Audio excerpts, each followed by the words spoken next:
What's up, Internet? I'm Matt Guff from Buck Hill, and we are out here again at another Weekly Wheels at Buck Hill. We do this every single Wednesday from 5 until 8 p.m. here in our parking lot. We have a lot of fun stuff to show you today.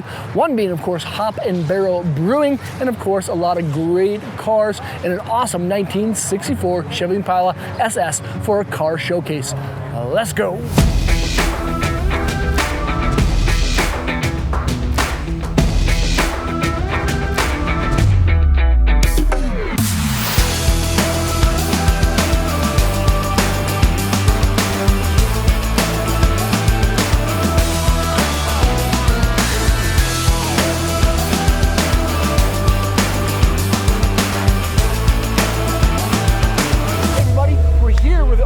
This beautiful 1964 Chevrolet Impala SS. This is Samuel. Samuel, how you doing? Good about yourself? Oh man, it's a beautiful day. Yes, it is. Yeah, the sun's finally out, which is nice. Yes. And we're featuring your car.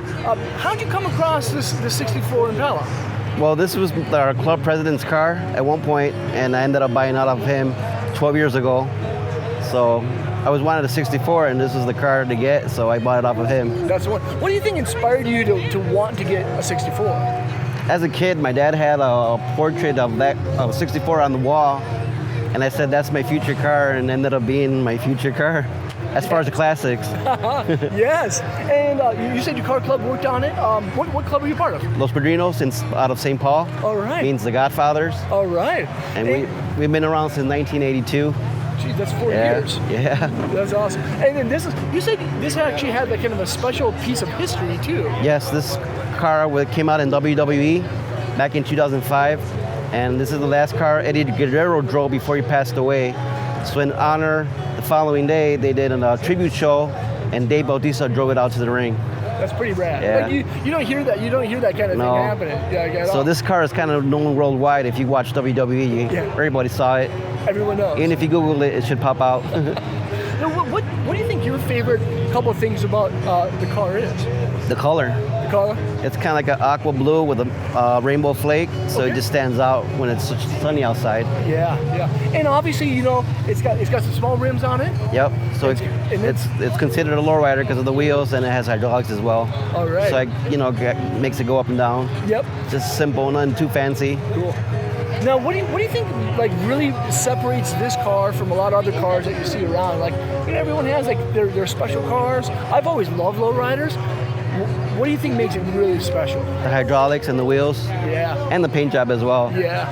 That makes You were saying that the paint kind of changes color a little bit too. It looks during the day it's either like a light green, light blue, or a dark blue. Yeah. And then the flake gives it that like the bright colorness when it's really shiny outside. Man, well done. Well, we're super stoked to have you as the owner of the Car of the Week and the car showcase for Buck 54. So it's so awesome to see you come by. Yeah. I've seen the car a couple of times. I've never been able to meet you until today. So, cool. Good. Samuel, thanks so much, man. Thanks to you. Thanks Appreciate it. Cheers.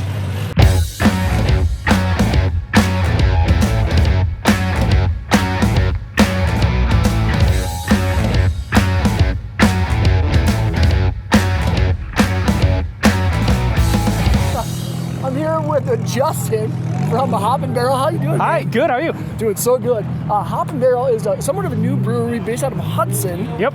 And you actually have a kind of a fun little story behind the name, right? The name, it's fun. It's not that exciting. Naming breweries and beers is really, really hard. So we're sitting around trying to come up with a name at the kitchen counter. My wife's like, "Well, you like hoppy beer and barrel aged beer? Just put the name together."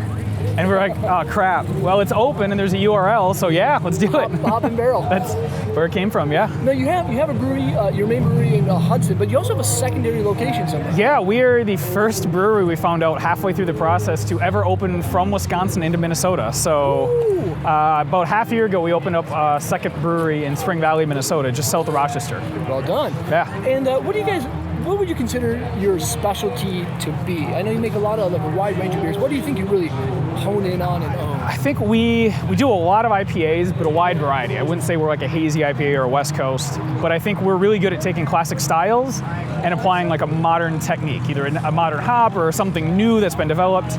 But we're a very kind of classic style orientated brewery. All right. And now, Justin, what's your go-to Hop and Barrel beer right now? Crooked Grin.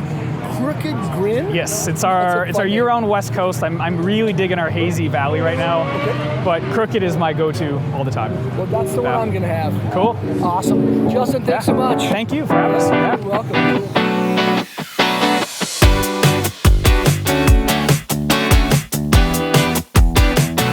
Another great week here at Weekly Wheels Car and Bike Meet at Buck Hill. We got to taste some great beer from Hop Barrel. We ate some delicious ribs by Buck 54 Bar and Grill. And we got to hear some awesome music by Mike Poots. We have these weekly car and bike meets every single week on Wednesdays from 5 until 8 p.m. all the way until the middle of September.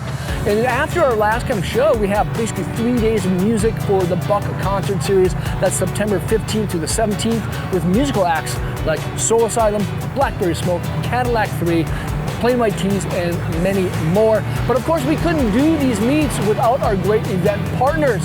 Of course, we have Twin Cities Harley Davidson, Blackfire Creative, O'Reilly Auto Parts, Special Ed Customs, QA1, and Dan Spiegel, an Allstate insurance representative. Couldn't do that with all those amazing people and those great organizations that help us have these amazing meets, the Weekly Wheels Car and Bike Meets at Buck Hill.